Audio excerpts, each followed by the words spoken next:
Hi everyone, welcome to Hue at Home. I'm Tracy Koga. It is the middle of November, it is gray and winter, so it's time to have some hard discussions on mental health and addictions. So we are going to have our Hue virtual chat.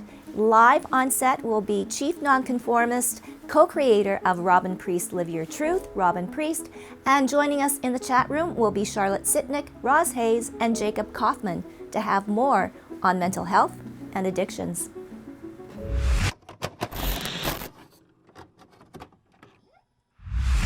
Well, I think I've waited 2 years now, almost, to have Robyn Priest live here on our set. Welcome to our Hue set. I know you've seen it through Zoom, but now you're in the hot seat, Robyn. It's exciting. I don't know about being in the hot seat, but it's exciting to be here in person. I know. And you know what? You've always had so much wisdom and humor when talking about mental health, but November, and here we are halfway through, almost the end of November, and it is Addictions Awareness Month. And, beyond the addiction, it's mental health, and we're heading into the holidays, so it's kind of a heavy month, is it not? I don't know if I see it as a heavy month, right? I see it as a month where we have this opportunity where we have the opportunity all the time, but we specialize in some months. But we have the opportunity to have brave conversations with people and actually check in how they're doing instead of just going, whoa, it's holidays, let's all have a good time. Because for some people it's tougher. Some people are disconnected from their family and maybe want to be connected or maybe don't want to be connected, and that's still an angst. So I think having those brave conversations and really finding out how people are instead of those superficial ones that sometimes we have around the holidays. Oh, most definitely. And let's talk about your company, Live Your Truth, and your title is Nonconformist, which is so true. A co-creator, I guess the mission statement behind all of your work in the company. Yeah, I won't tell you the dry mission statement, but really what we're about is let's start talking about mental health. Let's break down the stigma and discrimination that goes with it. And all of us that are involved in the company have our own experience or are family members. So I have my own experience of what some would say is a serious mental illness. And I lived this great life. And I've worked out how to do that. I've had great support, and I've had some of the tough conversations. Charlotte, who you'll meet in a bit, like family members. So we come together and go, we want the world to be able to talk about this openly. Mental health for me is inclusive of addictions, because many people who have addictions have kind of mental health things, but then mental health's a continuum, Tracy. It's like, hey, I'm great, everything's good, to, the wheels are falling off. And that is like the hard part, right? And that's where I really truly believe peer support comes in, that first intervention, if you want to call it, but just to have that knowledge that you're not alone, right? When things slide. And and living with addiction, you're not cured, right? Like there's always that constant battle. I want to say for some people, yes, and for some people they'll say, no, I've got this. And I think that's the thing we have to think about when we talk about addiction and mental health. Again, there's a continuum of how people look at it and see whether they're still dealing with it and it's this lifelong thing, or whether they feel like they've got it. It just depends on how people want to talk about it. Okay, well, maybe we should ask then our guests that are going to join us virtually, but I mean, it's been a long time for you to see even some of these people. Yeah. So let's open our virtual chat room to Charlotte, Jacob, and Roz. Hello, everybody. Okay, and now you can all unmute yourselves and you can talk over Tracy. Robyn. Hi, Roz. It's so nice to see your beautiful face, and I know that we've had very serious conversations about addictions, about mental health, and just Robyn was just saying, I asked her the question, what you're never cured from an addiction. You're constantly having to, you know, fight the urge, or, you know, and sometimes, you know, you do slide off. But Robyn gave a very interesting perspective that that could be for some, and then, you know, for others, they have really made it. So I'm going to ask Roz, what is your opinion on this question? Interesting. My opinion, I agree with what Robyn said. I think that I think that if we're able to, or if a person is able to work through some of those things that, you know, cause them to reach for something to change how they feel. Um, for me, there's a lot of trauma or some trauma in my background. And what I found is that if I'm not, I do have to do things to take care of myself.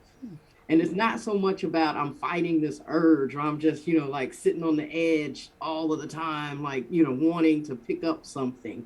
But I do have to take care of myself, and I have to be able to manage, my emotions as they come up, especially when big things come up. Because when big things come up, and it could be, a big happy thing, or it could be a big painful thing. Um, either of those either of those extremes can, make a substance seem inviting, And what I also know is true is like, you know, for me, crack cocaine, that was my drug of choice. Okay. And if I pick that up, the wheels are gone. There is no bus, there's nothing. Everything, it's over with pretty much.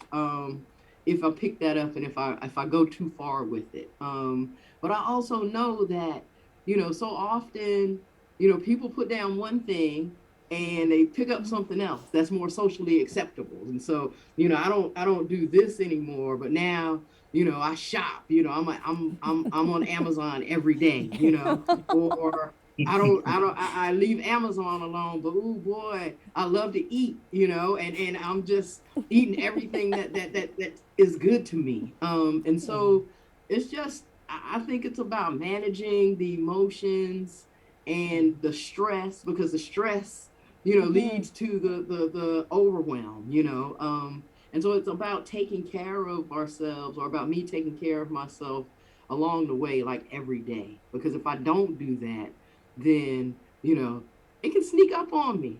And before I realize, I am overwhelmed, just with life. Um, and I'm reaching for something, and so I don't think that it's so much of a daily struggle, again, not to use, but it is daily maintenance, just to maintain wellness and balance. And if I'm not maintaining balance in my life, then I can tip. Tip. Well, we wobble, but we don't fall down. Charlotte, Robyn said your title is Peer Support Family Peer Support Momager, and I love that. My question, and it's spilling on this, how important is it not to be an enabler? And maybe I'm speaking from a parent's side, maybe dealing with a child, and how important is it, right, that we should not be an enabler? And maybe you can talk more on what an enabler is. Oh, thanks for this question, Tracy. And Roz, I just want to add, thanks for sharing. I learn a little bit more about my family every time you and I talk. And so just understanding my mom a little bit better. So thank you for that. We did Kirsten and I, who works with us, with Robyn and I in our company, we did a podcast with a panel on and participants on Wednesday around the word enabler. And a couple of moms got really angry when we were asking the question, are you an enabler? And their immediate response is, no, I'm not an enabler. I'm just trying to save my child. And so we started to dig a little deeper, well, what does that saving your child look like? And so then they would answer a little bit more, and then they went, oh, I think I am an enabler. So I don't ever want to say it's a shameful thing, but when we are working with families, we support them to look at how their actions look and if they are enabling. So when you ask the question, Tracy, is enabling a bad thing? It can be, and it can be a means to save a child too, depending on what the parent is thinking at the time. And so I want to be cautious in saying it's always a bad thing. But what happens is when you support your child to start taking ownership of their own life, of their own behaviors, and of their own actions, and support them to look at what they're doing. So in terms of, you know, say, using a substance to numb the pain in their head, which was the case in some of my family members. It wasn't until my family member took a hard look at their lives and what they were doing and why they were doing it. And then, like Roz said, started to look at some different coping strategies that worked to maintain their mental health. That's when I started to see the change in them. But when I was doing that role of, enabling them, well, you know, this is what they have to do because they're hurting, or this is what they have to do to support themselves. That was a hard thing, and it wasn't a good thing for my child's mental health.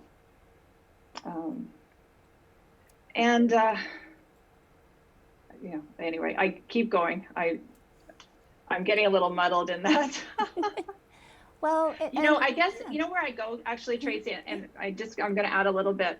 I grew up with two parents who drank.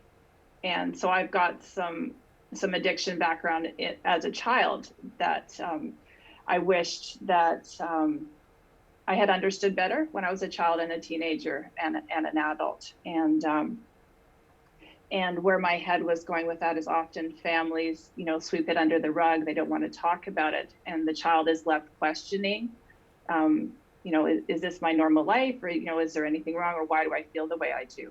And so for me, having these conversations, with Jacob and Tracy, Robyn and Roz, just for others, for maybe younger children to understand, what's going on at home and to get some supports and help that way. No, and it's true, and kids these days, they're not dumb. No. In fact, they probably know more than we give them credit for. But you're right, Charlotte, though, it's the non-communication, it's the sweeping under the rug, it's like tight-lipped, we don't talk about that, or the brush off. That's where the damage, right, starts? It's those brave conversations. We've got to be willing to have them. Like if we want to do any change in the future. Yeah. Well, and speaking of change, Jacob, ta-da! Oh no, I hope you don't mind being around all of these women, but it's not like we're ganging up on you. Never, never, never. Okay. But making change, very interesting. I'm going to give that topic to you, change. And you work with the homeless, working with Main Street Project, an amazing organization too as well. But yourself, your own story, it's all about change. Is it a hard thing to do? Yes and no. Change is hard to do when you have 20 different people behind you yapping at you, telling you how you should change. And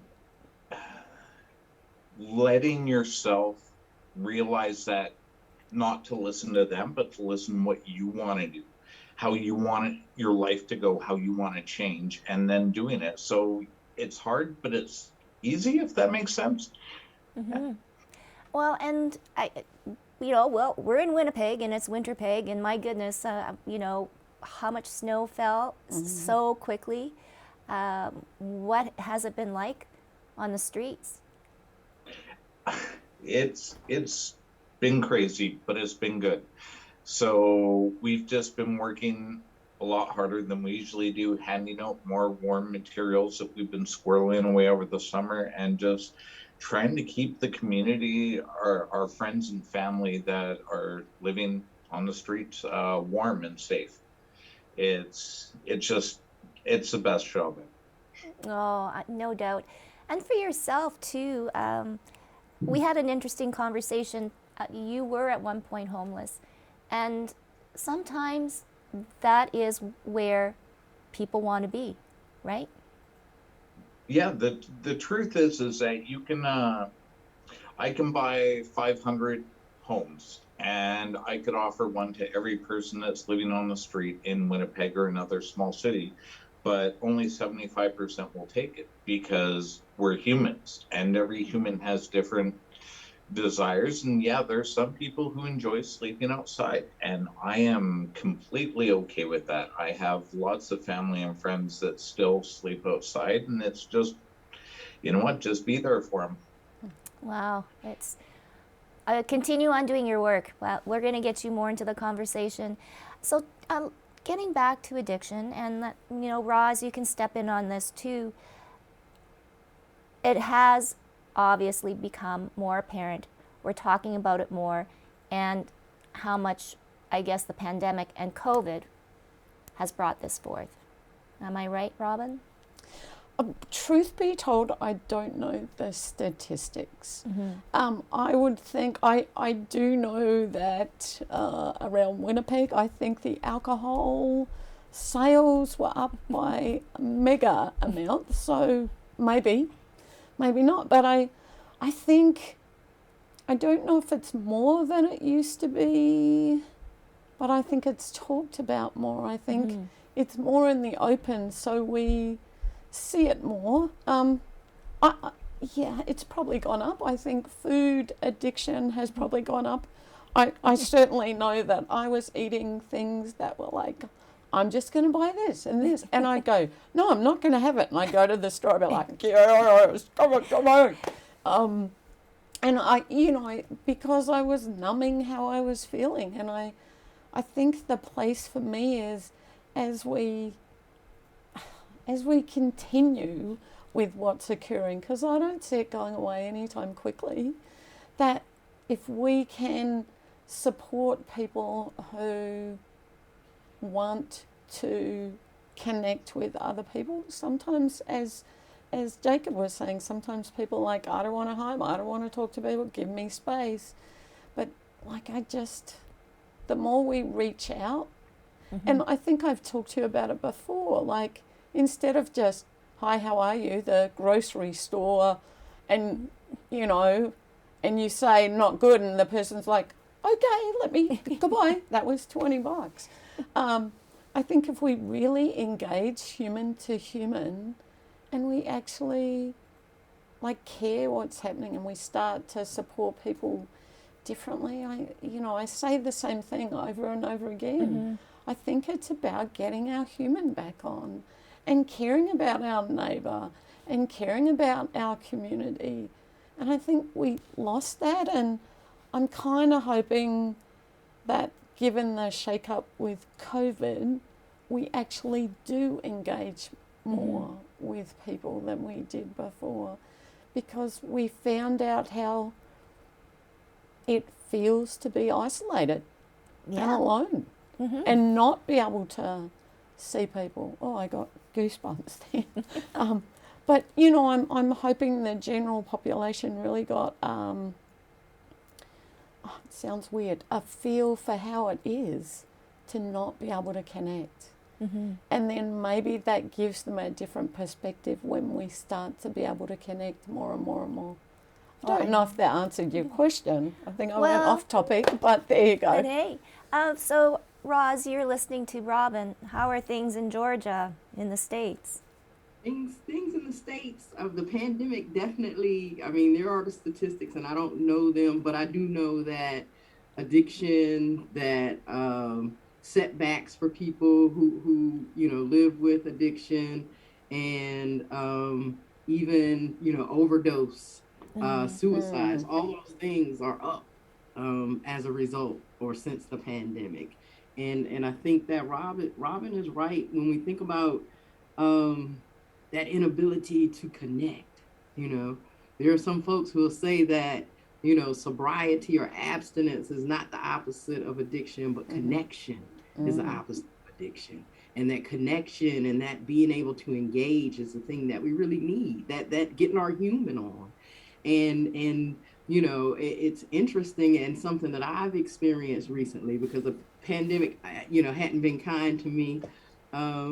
Something that I experienced is people genuinely wanting to connect with me, but then like the stigma, there's such a stigma around, addiction and around other mental health concerns. And, to admit that you're struggling is a difficult thing for folks to do, to say, hey, I really I need something more than what I'm getting. And sometimes figuring out what that is or what that even looks like, and how do I ask, I think a lot of people get lost right there. Like there's a gap in how do I really ask for the support that I need? How do I let somebody know that I'm struggling, just for the fear of judgment or whatever else that might come along with it? And then there just is this kind of cloak of secrecy that comes with with active addiction, and that comes with all of that as well. And it's like, this idea that I can somehow hide it. And so we were talking earlier about sweeping it under the rug, but it's, the proverbial pink elephant. You can't sweep an elephant under the rug, you know what I mean? And so to act like it's not there, and that's what we do. Everybody sees it, everybody knows, but we can't talk about this thing that's just so obvious. And so, the idea of continuing to be able to have the brave conversations, the difficult conversations, it takes some courage. It really takes courage to ask for support. It really takes courage to say, hey, I'm really going through right now, because it's such a vulnerable place to be. So definitely, the pandemic has had a huge impact, and just figuring out ways to, extend ourselves to each other, in a way that is safe for people, so that they can ask for what they need, and they can have, we can have the difficult conversations, I think is what's necessary. Wow. And like people know it's okay. You know what I mean? Yeah. If you slip up, it's all right. Grab a hold of somebody and come on back. You don't have to just suffer and fall off into the abyss. There are folks, just grab a hand and come back. It really is okay.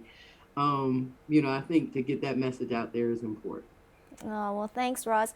Jacob, I'm curious. How do you have those conversations with the families, your friends, on the streets?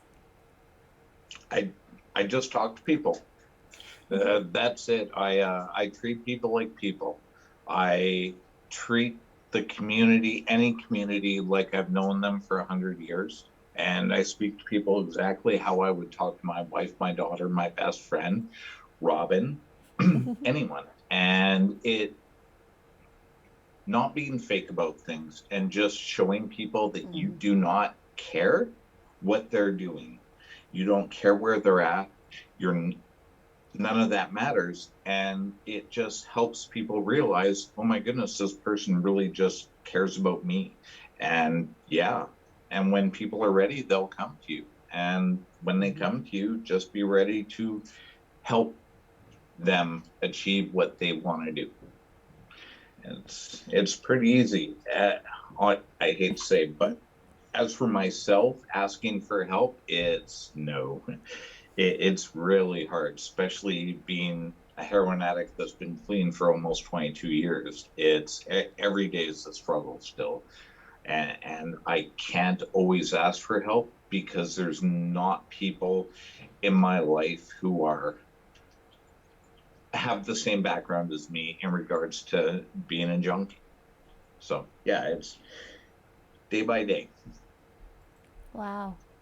Well, when you speak from the heart like that, Jacob, that's, I think, halfway there anyways, right, Robyn? I mean, to have that understanding and the self-awareness, I guess, is the word I'm looking for. It's pretty powerful, Jacob. And, this is the tough conversations that we're all having. Charlotte, I'm going to bring you in here, too. Tough conversations as a parent. Having that tough one. When I was listening to Roz's words about, reaching out and hand and support, and when I'm working with parents, a lot of times it's, when your child's come forward and said, hey, listen, I'm struggling, and this is what it looks like. how do we have those tough conversations without overreacting or trying to fix, save, and solve them, but listening to what they want. And and hearing Jacob's words, where there's not many who could help me, coming from supporting, say, Jacob's parents, is just having those conversations with them to say, hey, Jacob, I'm hearing you. What can we do to support you, as opposed to thinking that all the answers to what he needs. Because as parents, we all think we know what our child needs or what is best for our child, but it's not until we listen to what they want and then support them with what that looks like. Roz talked about, harm reduction or, abstinence. It looks different to everybody what they're wanting. And it's when we can support our child to explore what's going to work for them. That's when I saw the biggest change in my child is when I changed my language, when I was supporting her to make her choices, to make her decisions on what her mental health looked like and what supports that she needs. And I encourage any parent, to ask their child what that looks like and wait for the answer, not assume that you know. Wow. So, the future. We're almost nearing 2021. What's 2022 going to look like? Whoa! I think it's it's an ever moving kind of feast. I think I don't know if we know what it's going to look like, but what people like Roz and Jacob and Charlotte and I are going to continue to do is like speak from the heart, speak about our experiences, share that. Jacob said, he doesn't reach out for help because people don't know some of the things. And that's the thing for me about peer support, is being able to chat to someone who's had like similar, not the same, because we all experience things differently, but being able to have that conversation and say, you're not alone. Like, I've had some tough times. These are the kind of things I did to get through it. They may or may not work for you, but like, let's just chat. And like, if 2022 can be the year of non-judgment, and not just in this area, in every area, but if we can come with non-judgment and no agenda when we're like going there to, we're not trying to fix, solve, save, as Charlotte said, that would be my wish for 2022. And that's what Charlotte and I are going to focus on. We're actually just about to start writing a book together called Curious Not Furious Conversations. And about how do we have those tougher conversations. Nobody can steal that title. We've got it copyrighted. But just how do we come without that deer in the headlight, judgment, oh my God, I've got to save you kind of place, and come with empathy and compassion. And I just want people to be passionately curious. Well, there's another book title. So I'm just going to go around. What would be your wish, Roz, for 2022?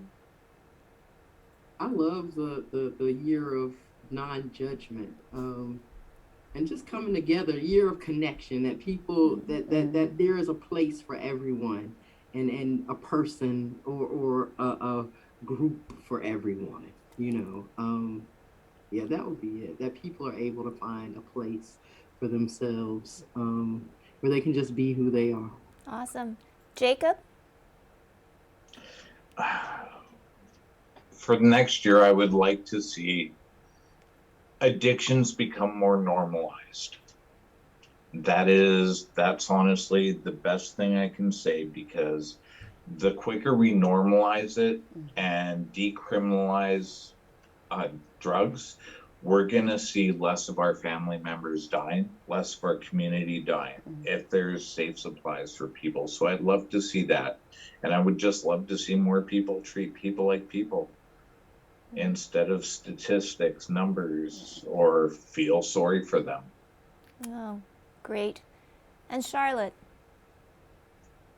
One of the stories that comes to mind is I was working with a family, and their child was really struggling, and I was working with the mom and dad, and the dad had an aha moment one day, and he said, "Oh, it's not all just about my child; it's about me too." And where I go with that is, in the family, and whatever family is to you is what family is to Robyn and me. We all have mental health, and then our family has mental health. And when we all start to look at the role each of us plays in our mental health, in our family story, that's when you can see real change within a family. So my hope is that when parents come to me or family members come to me, and it's all about the child, or it's all about the spouse, and they're the ones with all the problems, I'd love for everybody to take a look at themselves and their own mental health, and I think we would see huge change in our families. Wow. Okay, so we have all our work cut out for everybody here, just to make the world at least a better place. And you know what? Thank you so much, Robyn. I mean, these conversations are always so good, and I'm only hoping that it just spreads. So thank you. Just love it. Thanks for letting us on. And Charlotte, sorry I put it out there loudly. We're writing that book. We're going to have to now. Anyway, it's always such a pleasure to talk about something I'm completely passionate about. I know. When you speak from the heart, like all of you have, amazing things will happen. So thank you, Robyn, Charlotte, Jacob. Wonderful to see you, and Roz, as always. And hopefully, yes, we'll see you in 2022. So the Hive is a climbing and fitness facility. So we're bouldering only, which means no ropes or harnesses. We use mats for protection. But the 4 pillars of our business are climbing, education, health and wellness, and community. And those aspects all kind of come together to create like a 5-star climbing experience.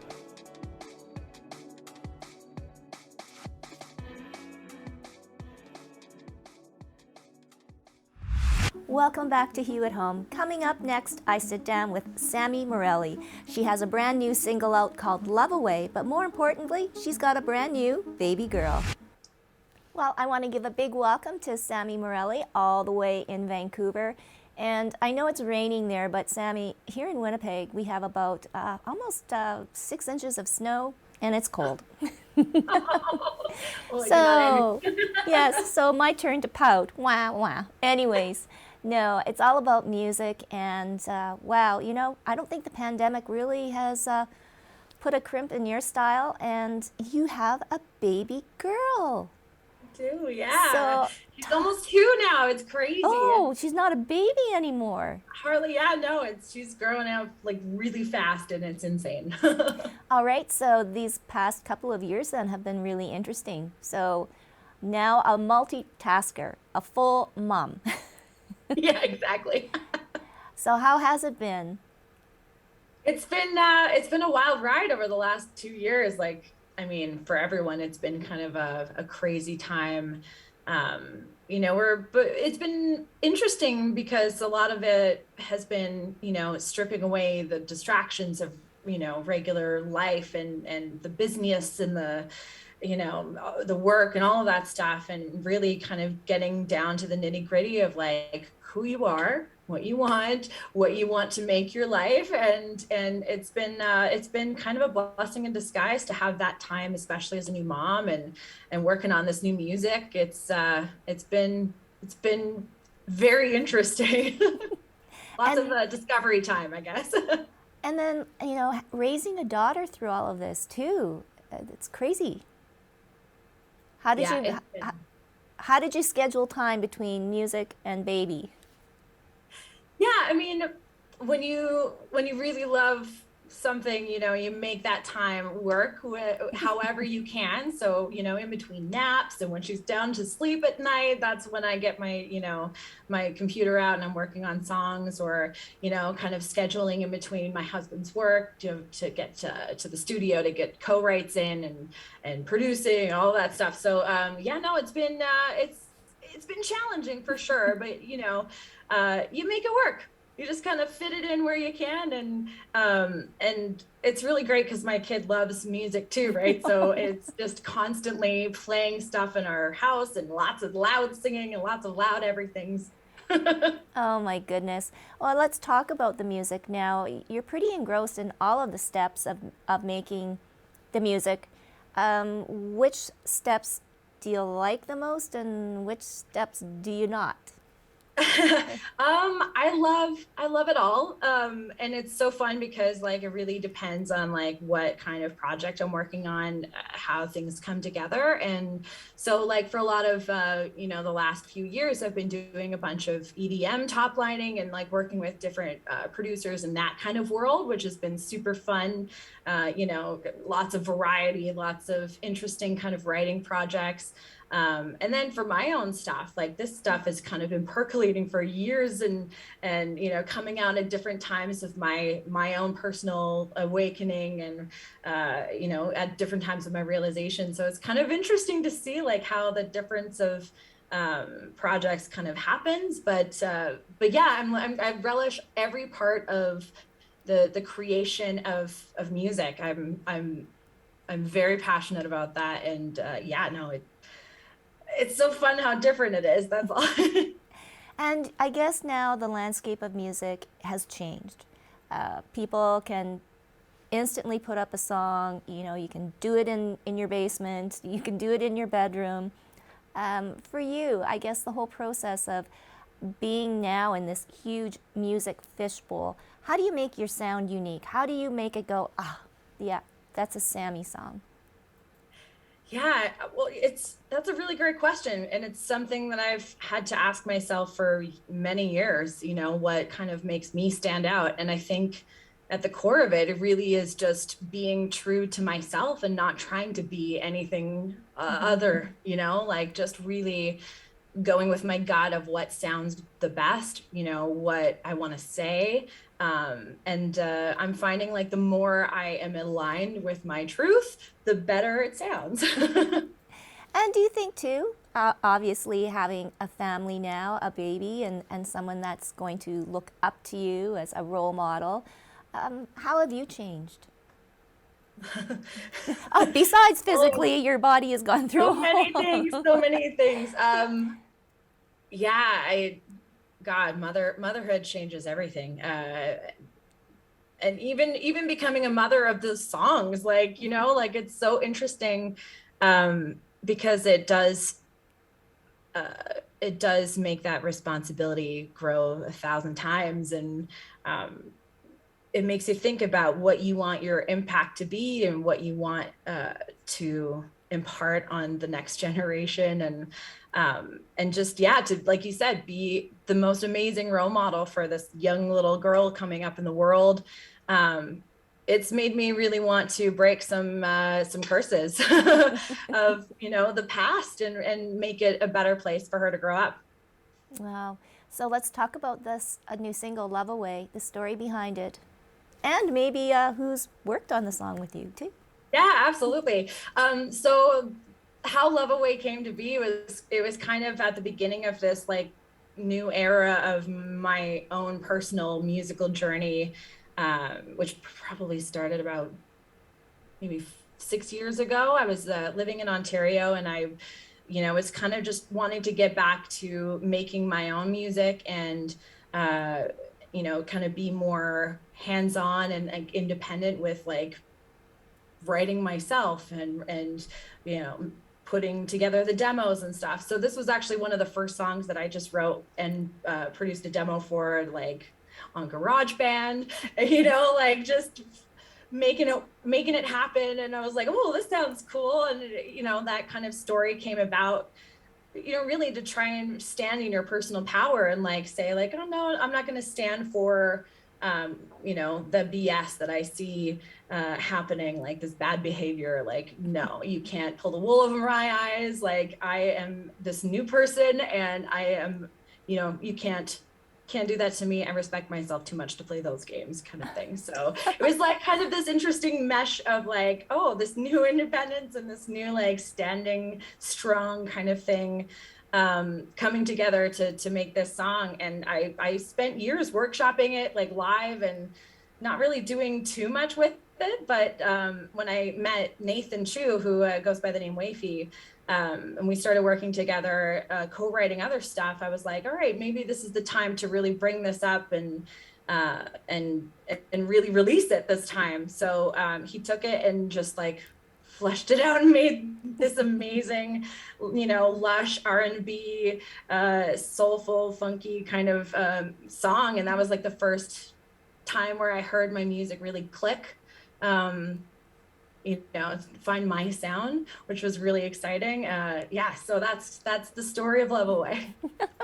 Well, it is. That's a beautiful story. And I know that you promised that you would do an acoustic version for us. Yeah. Yes. Absolutely. Let's do it. Yes. Thank you so much, Sammi. It's been a pleasure meeting you. You too. Yes. So fun.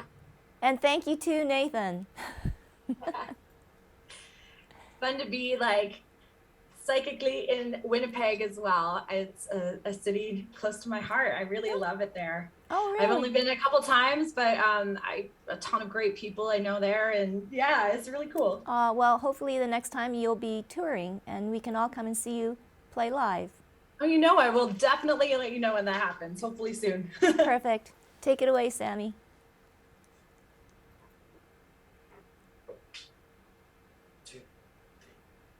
Don't mind me, just sitting there thinking about what I should do next. Mind is racing, I don't know what to think about your text. Never like this, breaking promises.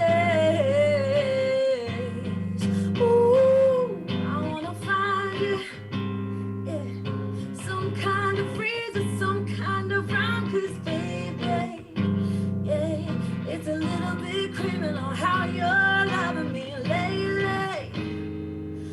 No goodbye kiss, breaking promises, and I keep thinking, why you keep giving all your love away, baby? I'm not gonna keep begging you to stay. Oh, respect myself too much to play those games. Yeah, yeah. Baby, why you keep giving all your love away? Yeah, why you keep giving all your love away? Yeah. Oh, listen, I'm not crazy, but you keep making me think that everything's my fault. Shifting the blame is becoming your default. I know what you said, and in my head, ooh, you weren't a bad boy, at least when I met you, but baby, I was just blinded.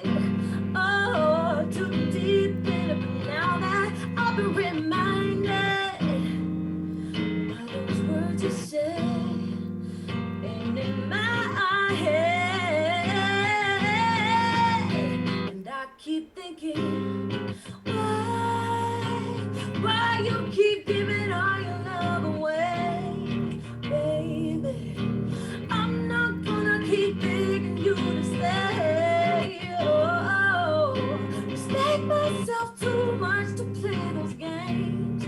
Yeah, why you keep giving all your love away? Oh, why you keep giving all your love away? Yeah. Oh, no, no, no, no, no, no, no, no. Maybe she's been feeding your ego. Maybe the reasons aren't that simple. Maybe it's insatiable hunger pulling you under. Yeah. Maybe the truth is better than this. Just know I can't go on like this. Don't just leave my heart to wander, pounding like thunder. And I keep thinking, why you keep giving all your love away? Yeah, I'm not gonna keep it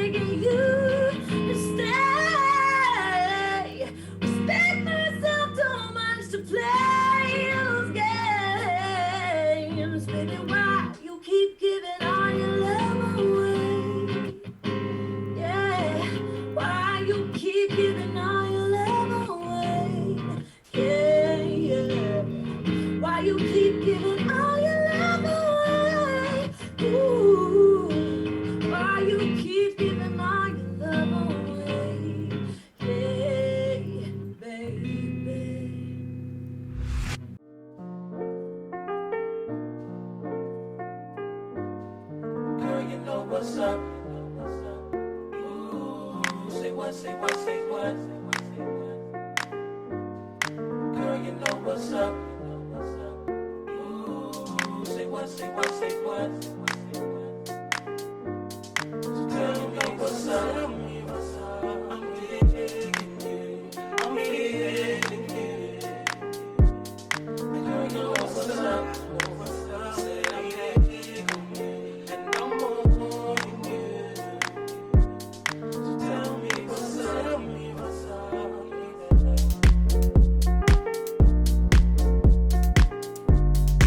Girl, you know what's up. Ooh, say what, say what, say what. Girl, you know what's up. We want to give a very special thank you to all of our guests on today's show and leave you with this question. What would you do to help solve the homeless situation? We want to know, so send us an email to hello@ilikehue.com or message us on Facebook and Instagram. But for now, as always, stay safe and healthy, and we'll see you next time on Hue at Home. Away, and I can't wait to fall asleep with your sunburned skin next to mine and the windows open.